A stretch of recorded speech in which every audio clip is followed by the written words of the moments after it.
Lisa, what a pleasure. Thank you so very much for joining me on my podcast. Thank you for the invitation. It's my Appreciate great it. pleasure. Looking forward to the conversation. In our pre-start chat, you mentioned a few things, and I just have to go for the big highlight to start with. I'm dying to know. You talked about the world being a world of have and have-nots. Why don't we just start right there? Who are the haves and who are the have-nots? What's going on in the world? Thanks for asking that question, because it sets the table for the rest of our discussion, I think. When I say haves, have-nots, I really mean who's involved in terms of asset classes where you can sort of see the daylight, and in some cases maybe even benefiting from an environment in which we've all learned to live, which is amidst COVID. And then there are those that are being completely devastated as a result of COVID.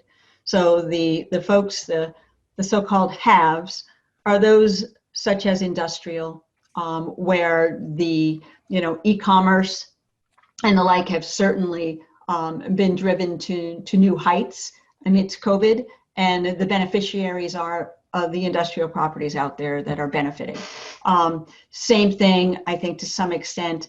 Offices, because of long-term leases, currently are performing, and I'm looking at this first and foremost from a loan performance perspective, which in my mind is very reflective of what's going on at the asset level. So to the extent that multifamily, industrial, office all have delinquency rates in the CMBS market. And I use the CMBS market because it is one of the most transparent commercial real estate lending markets.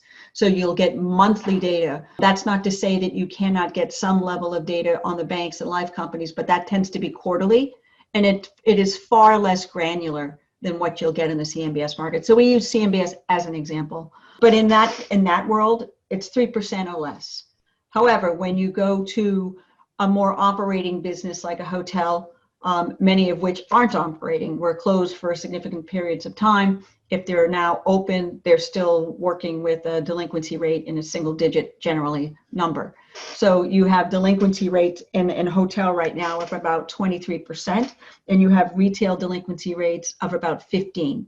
Those are the have-nots in terms of just their well-being amidst COVID.